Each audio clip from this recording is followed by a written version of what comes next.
या आधीच्या भागात आपण पाहिलं, शलू आणि तिच्या ग्रुपमधली मुलं पुन्हा अचलाला शलूने पाहिलं होतं त्या ठिकाणी येतात, पण त्यांना ते दुकान आणि घर सापडत नाही. म्हणून अचलाचा फोटो दाखवून सगळीकडे चौकशी करतात, तर कोणीही माहिती द्यायला तयार होत नाही. उलट त्यांनाच प्रश्न विचारतात. पण एक दारुडा दारूच्या बदल्यात त्यांना माहिती देतो, ती अशी की अचला शंकर माने नावाच्या माणसाची दुसरी बायको आहे आणि तिला त्याने मुंबईहून आणली आहे. मिळालेल्या माहितीतला खरेपणा जाणून घेण्यासाठी सगळे शंकर मानेला भेटायला जातात आणि शंकर आता त्यांना अचला घरातून नाहीशी झाल्यापासून त्याच्याकडे येईपर्यंत काय घडलं ते सांगतो आहे. शंकर त्यांना सांगतो, तो गावाला येण्यासाठी ट्रेनमध्ये चढतो तेव्हा अचला आधीच ट्रेनमध्ये बसलेली असते. ती एकटी दिसते म्हणून तो तिच्या शेजारी जाऊन बसतो आणि तिच्या हालचालींवर नजर ठेवतो. आता ऐकूया पुढे.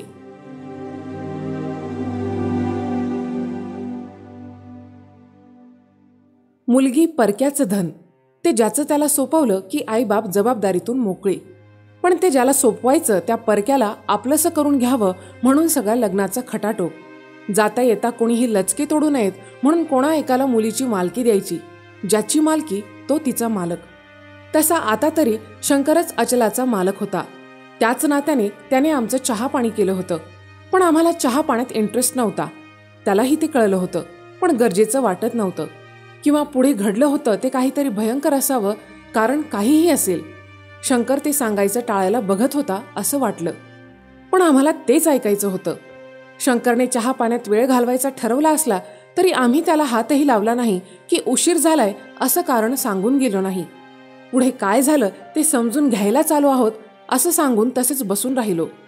नाईलाजाने शंकरला पुढचं सांगावंच लागलं. जरा बिचकतच त्याने सांगायला सुरुवात केली.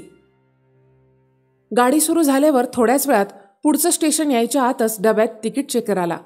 अजून तरी डब्यात एका सीटवर ते दोघंच होते आणि त्यांच्या मागे पुढे 2-4च माणसं होती. त्यांनी आपापलं तिकीट दाखवलं. मग त्याने अचलाला तिकीट विचारलं. अचला गोंधळली, घाबरली. तिच्याकडे तिकीट नव्हतं. ती बावचळल्यासारखी इकडे तिकडे पाहायला लागली. तिकीट चेकरने पुन्हा विचारलं, तिकीट दाखवा, तिकीट. आणि अचलाने एकदम शंकरकडे पाहिलं. शंकरने अचलाला याआधी चांगली असताना पाहिलेलं होतं. त्याला लगेच तिच्या वागण्यातला फरक जाणवला. एकंदर तिच्या हालचालीवरून तो समजला, मामला गडबड आहे आणि बहुतेक घरातून एकटी पळून आली असणार. शंकरने डोळ्यांनी तिला घाबरू नको, मी आहे असा इशारा केला. त्यासरशी त्याच्या शर्टाची बाही पकडून अचला एकदम त्याच्या कुशीत शिरली. शंकरनेही आपलं तिकीट काढलेलं नव्हतं. सोबत आहे असं सांगून त्याने 2 नाशिक रोड तिकीट मागितली. एवढं सांगून शंकर थोडा वेळ थांबला आणि आम्हाला हात जोडून विनवणी करू लागला. एक डाव माफी द्या मंडळी. शेवटी मी पडलो बाप्या माणूस आणि ती खात्यापित्या घरची, भरल्या अंगाची. तिच्या अंगाच्या धगीनं माझ्यातलं जनावर जागं झालं. एवढा ऐकताच आमच्यातले दोघी तिघी उठून शंकरच्या अंगावर धावून गेले आणि बाकीच्यांनी त्यांना आवरलं. तरीही एकाने तोंडावर जोरात ठोसाही मारला. उचला रे साल्याला. दुसरा एक चिडून बोलला, तू भडव्या, तुला ना साल्या. आम्हा मुलींसमोर त्यांना पुढे बोलताही येत नव्हतं. आता आणखी पुढे काय ऐकायला मिळेल या भीतीने आम्ही सगळ्या मुली बसल्या जागेलाच खिळून होतो. शंकरने स्वतःला सोडवून घ्यायचा प्रयत्न केला, पण पोरं ऐकेनात. त्याला बाहेर घेऊन जायला लागले. तेव्हा आम्ही सगळ्या मुलींनी त्यांना समजावलं, असं केलं तर पुढे काय झालं ते कळणार नाही. आधी आपण तो काय सांगतो ते सगळं ऐकून घेऊया आणि मग नंतर तुम्हाला त्याचं काय करायचं ते करा. शंकर हात जोडून गयावया करू लागला. बघा पाहुणं, तुमचं असं वागणं चुकीचं आहे असं मी अजिबात म्हणणार नाही. तुम्हाला सांगतो, मागणं मला बी शरम वाटली, पण तो टाईमच तसा होता. आता खोटं कशाला बोलू. पहिलाच मी माणूस थोडा हलकटच आहे. बाईसाठी जरा जास्तच लोभी आहे. मुंबईची नोकरी म्हणजे 1-2 महिन्यापलीकडं कधीतरी घर दिसतंय आणि आयतं पुढ्यात भरलेलं ताट वाढून आलेलं. कबूल करतो, माझं मन चाळावलं. आता हे मी सांगितलं नसतं तर तुम्हाला कळलं बी नसतं. तरी पण मी सांगतो या, कारण कसं आहे, तो टाईम निराळा होता. आता तिच्यात माझा जीव गुतलाय. मला पण माझ्या मनावरचं वजं उतरवायचं आहे. चल रे चल हरामखोर, वजं उतरवतोय हलकट. पुन्हा त्या आधीच्याच मुलाने उठून आवाज दिला. इतरांनी त्याला आवरून धरलं आणि शंकरला पुढे सांगायचा इशारा केला. शंकरने थोडं थांबून सगळ्याचा अंदाज घेऊन मोठा उसासा टाकला आणि पुढे सांगायला सुरुवात केली. पण आईच्यान त्या वेळेला डोसकं पार कामातून गेलं होतं. डोसक्यात काय बी दुसरं शिराया चानसच नव्हता. ती घुसलीच तशी होती माझ्यात. मग मी बी पाठीमागनं तिच्या पदरातून कमरत हात घालून तिला जवळ वडलं, पण तिनं सोडवायची जरा बी कोशिश केली नाही. म्हणून मग हिम्मत करून आणखी जवळ वळून पाठी पुढं हात फिरवून बघितला, तरी बी ती गपगार होती. मग हात असाच आणखी पुढं सारला. अरे ए भडव्या, तुझ्या तर आता, एक मुलगा ओरडला, पण त्याला कोणी गप्प बसवलं नाही. उलट शंकरच्यात आणि मुलांच्यात थोडी बाचाबाची झाली. मुलं पुढे त्याचं काही ऐकून घ्यायला तयार नव्हती, पण ते माहीत करून घेणं गरजेचं होतं. कुणीतरी बोललं, आता सगळं माहिती करून झाल्याशिवाय इथून जायचं नाही. तेव्हा आम्ही मुलींनी थांबायचं ठरवलं. 3-4 मुलं सोडून सगळे उठून बाहेर निघून गेले. पण शंकरवर त्या सगळ्याचा काही परिणाम झालेला दिसला नाही. शंकर म्हणजे निर्लज्जपणाचा कळस होता. उगाच सांगू का नको असा बापुडवाणा चेहरा करून तो थोडा थांबला आणि इकडे तिकडे पाहून सगळे शांत आहेत वाटल्यावर पुन्हा सुरू झाला. तवा मात्र फक्त एकडावतीनं माझ्याकडं डोळं वर करून बघितलं, पण त्या बघण्यात विरोध नव्हता. मी वळिकलं, आपलं काम होतंय. मग तिच्या हातात हात गुंतवून आणखी चिकटून नवरा बायकोवानी जवळ बसून अंदाज घेतला, तरी बी ती गपच होती. शंकर सांगत होता ते ऐकून आम्ही असे सुन्न झालो होतो की कोणी उसासा सुद्धा टाकला नाही आणि शंकर निर्धास्त होऊन बोलत राहिला. तवर पुढचं ठेसन आलं. भसाभस माणसं आली. ती मला आणखीन चिकटून बसली. मग मी तिची बॅग उचलून कडेला ठेवली आणि आम्ही नवरा बायकोवानी हातात हात घेऊन बसलो. बघणाऱ्यांना आम्ही जोडीनं हाय आणि नवं नवं लगीन झालंया असंच वाटलं असेल, कारण कोणी बी आमच्याकडे बघितलं नाही, उलट दुसरीकडेच बघत होते. आणि जरा वेळानं ती माझ्या अंगावर झोपून गेली. पण मी बितरलो होतो, तेव्हा जागाच होतो. पुढं कसं काय करायचं त्याचा मनात पलान करीत होतो. लगोलग घरला घेऊन जाऊन काम होणार नव्हतं. घरला बायको होती आणि पुढे पाठी संगत ठेवायची झाली तर शेजार पाजाऱ्यासनी काय सांगावं तो बी विचार झाला नव्हता. तिथंच ठेसनाच्या आजूबाजूलाच कुठेतरी सोय बघायची ठरवत होतो, पण तेवढं पैसा नव्हतं. एका दिवसानं माझं काय होणार नव्हतं आणि परत घरला न्यायचा बी विचार करीत होतो. तवा टाईम पाहिजे होता. तवर माझं ध्यान तिच्या अंगठीवर गेलं. हळूच पाठचा हात पुढं नेला आणि तिचा हात हातात घ्यायच्या निमित्तानं तिच्या बोटातून अंगठी सोडवली आणि पाठच्या पाठी माझ्या खिशात टाकली. माणूस आणि पशु यात फरक फक्त जाणतेपणाचा असतो. माणसाला आपण काय करतोय आणि त्याचे काय परिणाम होतील याची जाण असते, तशी ती नसते तेव्हा रक्ताला चटावलेले जनावर आणि वासनेच्या वासावरचा माणूस यात काहीही फरक उरत नाही. शंकरची वासना चाळवली होती.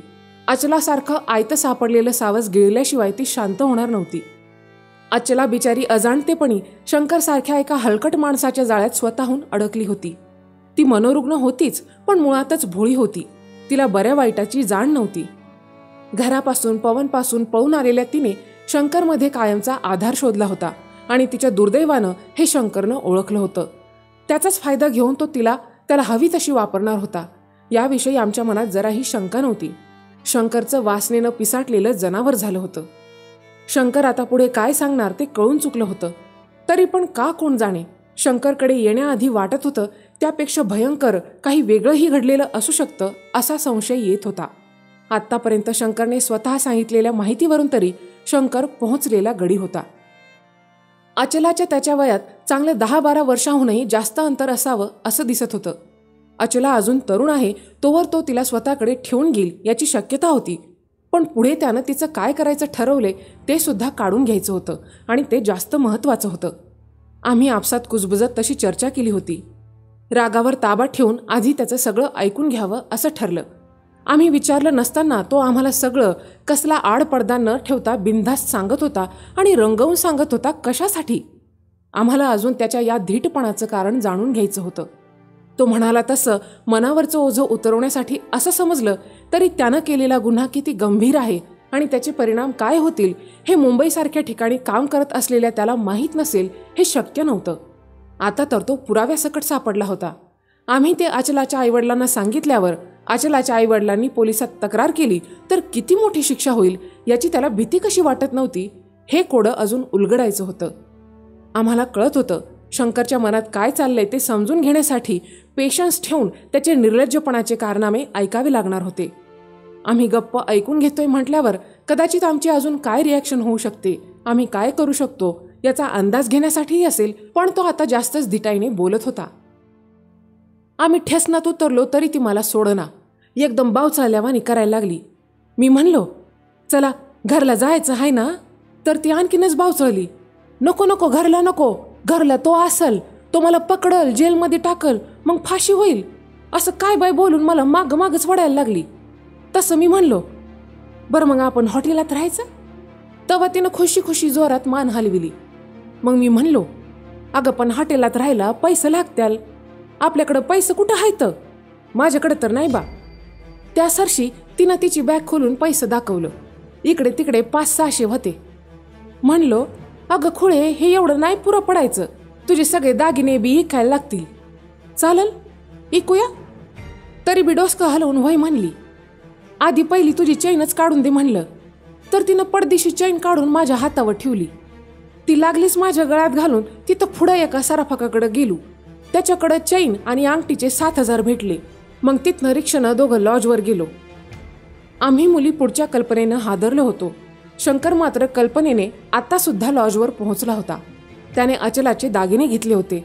तिच्याच पैशाने हॉटेलात राहून तो मजा मारणार म्हणत होता. पण एवढं सांगूनही कोणाला काही वाटलं नाही, कोणी काही बोललं नाही याचं त्याला आश्चर्य वाटलेलं दिसलं. पण आधीचं सगळं ऐकल्यावर शंकर असंच काहीतरी करणार हे सगळ्यांना अपेक्षितच होतं. म्हणून सगळे गप्प होते आणि कदाचित आता आमच्याकडे बोलण्यासारखं काहीच राहिलं नव्हतं. हेही कारण होतंच. शिवाय शंकरच्या आवाजात कमालीचा थंडपणा होता. एखादा खून करून शांतपणे कबुली जबाब देतो तसा. मला तर शंकरची भीतीच वाटली. शंकर आता कसल्या तरी कैफात बोलत होता. पैसे भेटल्यावर कसलीच आडकाठी नव्हती. लॉजवर गेल्यावर मी तिच्या माझ्याकडचं पैसे जमवून 10 दिवसाचं भाडं भरलं आणि दोघांसाठी एक रूम बुक केली. तिच्या हातात चुडा, गळ्यात डोरलं होतं. रजिस्टरवर नवरा बायको हावत असं दाखवून शंकर गौरा अशी नावं लिवली. रूमवर गेल्यावर दार लावून मी तिला वडून मिठीत घेतली. एक मुका घेतला आणि म्हणलो, हाय का, आता ह्या मोर तू गौरा, शंकरची गौरा, आणि आता बघ तुला कोण बी ओळखणार नाही. तिला इतकी खुशी झाली म्हणता तिनं स्वतःहून मिठी आणखी घट केली. मला सोडच ना. मी बी चाळवलो होतोच. मला अजाबात धीर धरवत नव्हता. पण डायरेक्ट बेडवर घेतली आणि तिनं काय हंगामा केला तर. म्हणून पहिलं मी तिचं मुकं घ्यायला लागलो. तर तिला अजूनच खुशी झाली. गुदगुदी केल्यावानी हसायच लागली. मी तिला अशीच अंगावर वडली आणि दोन्ही हातांनी बांधून ठेवत बेडवर लोटलो. म्हणलो, आता इकडं हापून नवरा बायको दोघंच, तिसरं कोण बी येणार नाही. तेव्हा आपण की नाही लय मज्जा मज्जा करायची. मी सांगल तसं करशीला. तिनं हसून मान हलविली. पुन्हा पडदेशी माझं मुक्का पण घेतला आणि स्वतःच माझ्या अंगाखाली आली, पार अंगातच घुसली. मग मस्तीत तिला खेळवत मी बी सुरू झालो. मी तिला तवा पहिल्यांदा अंगाखाली घेत होतो, पण तसं वाटलंच नाही. तिनं काय बी गडबड केली नाही. तो पुरा दिस रात आणि नंतर बी 10 दिवस आम्ही जवळ तिथं होतो तवर मी तिला माझ्या अंग वेगळी राहू दिली नाही की अंगावर कापड घालू दिली नाही. पण तिनं जरा बी तक्रार केली नाही. मी जे सांगन जसं म्हणन तसं करायची आणि मला जेव्हा जे वाटल तसं करू बी द्यायची, जसं तिला बी मी आवडायला लागलो होतो. आपल्याच विचारावर शंकर दात काढून हसला आणि पाणी प्यायच्या निमित्ताने थांबला. कदाचित आमच्या काय प्रतिक्रिया येतात त्याचा अंदाज घेत होता. शंकर बोलायचा थांबला तरी आम्ही त्याच्याकडे पाहत राहिलो होतो. डोक्यात वेगळेच विचार फिरत होते. आम्ही 15-20 जण होतो, पण प्रत्येकाची हीच परिस्थिती होती.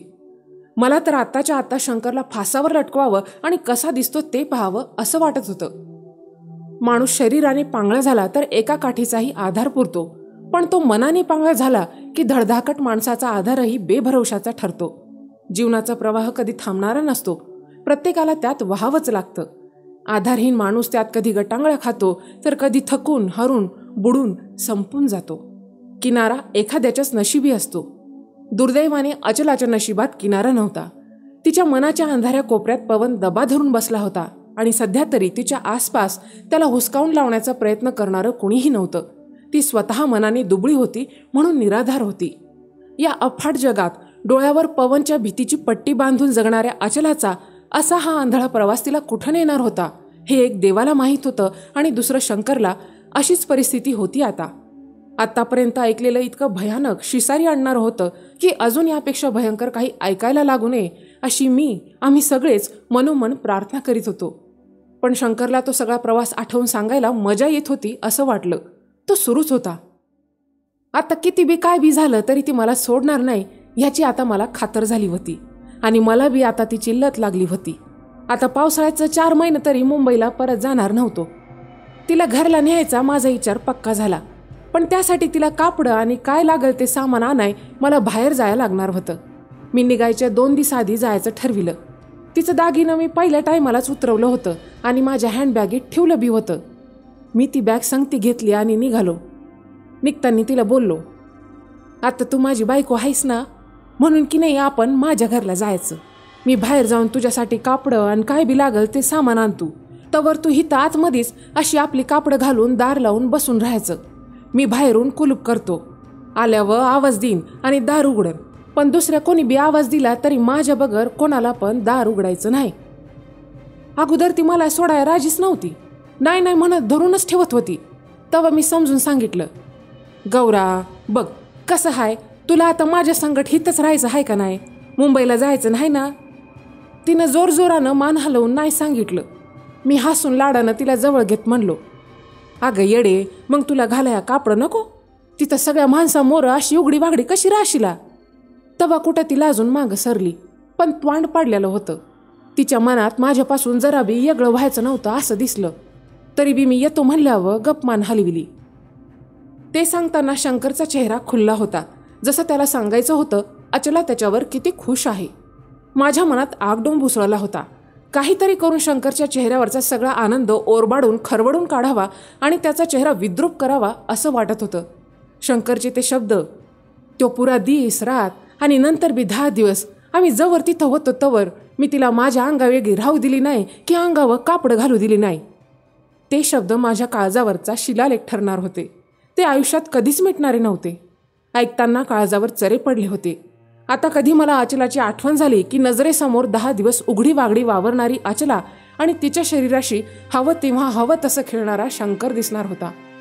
स्वतःच्या असहाय्यतेची चीड आणि अचलाची दया येत होती.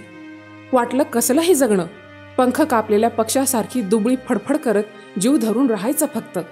त्यापेक्षा अचला जिवंत नाही असं समजलं असतं तरी बरं झालं असतं असंही वाटून गेलं एका क्षणी. आणि वाटलं बरंच आहे, अचलाला तिच्या आयुष्यात काय चाललंय ते काही समजत नाही येते. नाहीतर आत्महत्याच केली असती तिनं. आत्महत्या? त्या शब्दासरशी मी चरकले. वाटलं घरी असती तर अचलाने तशी सुद्धा घाबरून आत्महत्या केलीही असती. आणि वाटलं आत्ता सुद्धा ती जे करते ती आत्महत्याच तर आहे. फरक एवढाच आहे की तिच्या आत्म्याला शरीराची जाणीव नाही आणि शरीराला स्वतःच्या अस्तित्वाची. नाहीतर या परिस्थितीत कोण कसं खुश राहू शकतं. पण मुळातच अचला दुसऱ्याचा विचार करणारी होती. दुसऱ्याला आवडेल तसं वागणारी मुलगी होती ती.